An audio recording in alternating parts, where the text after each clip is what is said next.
and go. Hello, today I'm going to talk to you about the circulatory system. My name is Celestine and I'm going to be your instructor for today.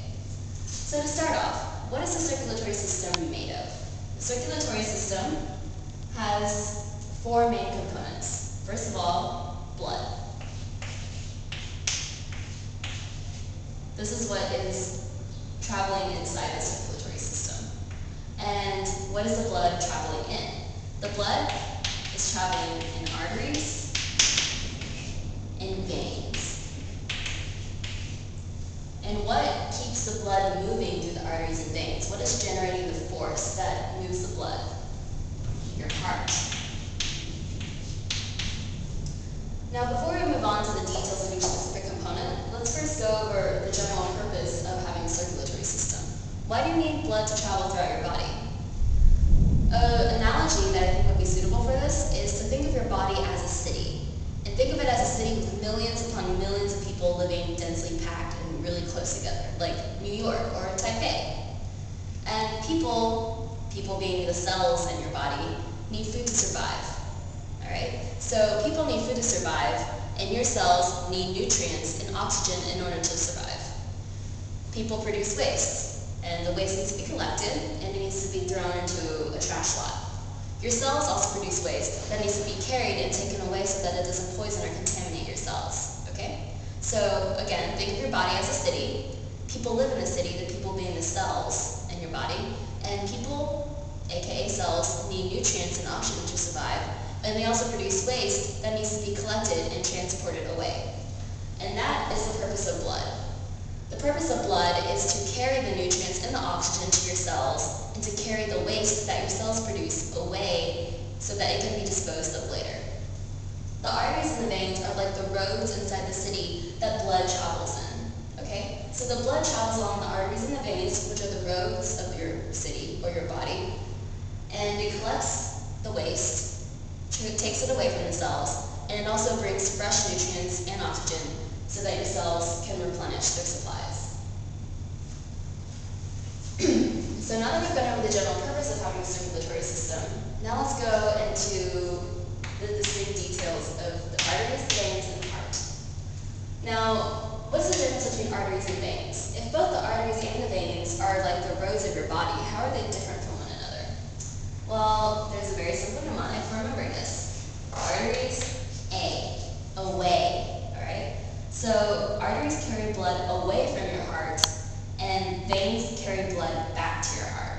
So when you think of arteries, think of away. Alright? I know it's kind of cheesy, but it works. So arteries carry blood away from your heart, veins carry blood back to your heart. And now let's go into the details of the heart. Now the heart kind of has a little bit of a complicated structure, but it's actually not that bad if you break it down. So let's break it down. This is your heart, roughly what it looks like. Your heart has four compartments, and these four compartments are separated into a right side and a left side. Okay? And you're probably thinking, wait, this is my right side, and this is my left. But if I were to stand right in front of you, this becomes my right-hand side, and this becomes my left. So this is the right side of my heart, this is the left side of my heart.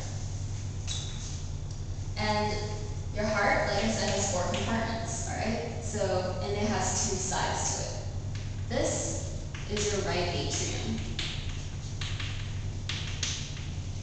This is your left atrium. And this is your right ventricle.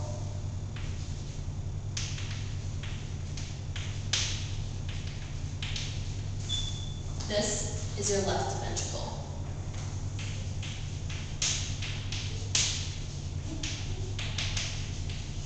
Now, as you can tell, both of these are atriums. Both of the upper compartments of your heart are atriums. Both of the lower compartments are ventricles. So the atrium both share similar functions. The atrium, or atria plural, the atrium, regardless of which side it's on, The atrium is going to be connected to veins, and it collects blood from the veins. After it collects a certain amount of blood from the veins, the atrium, or atria, will then send the blood through a valve to the ventricle, all right? And this is the same for both sides of the heart, right and left. Okay? So after the atrium collects blood from the veins, it will send the blood through a valve to the ventricles, okay? And then the ventricle,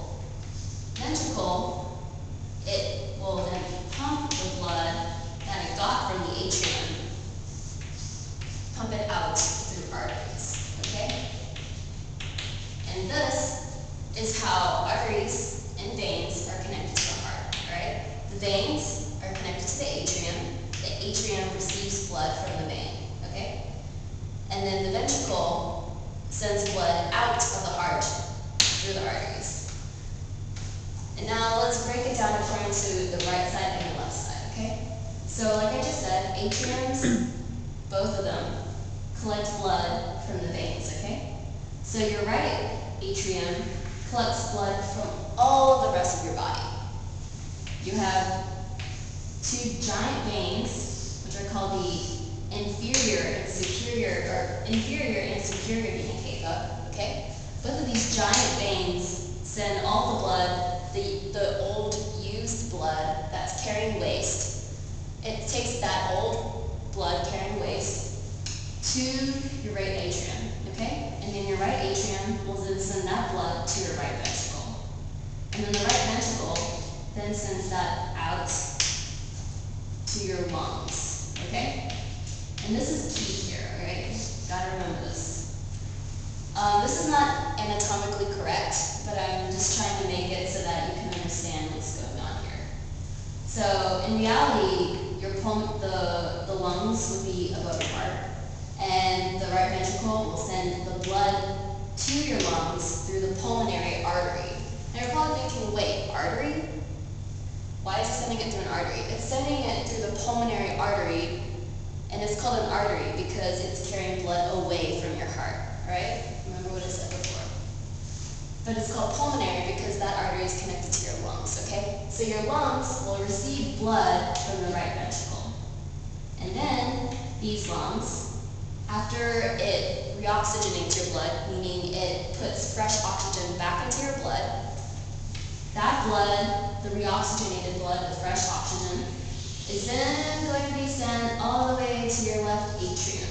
And it's going to be sent to the left atrium through the pulmonary vein. And it's again called the vein because it's carrying blood from the lungs back to the heart, okay? Like I said, atriums receive blood, they collect blood from the veins. So your right atrium collects blood from the rest of your body, okay?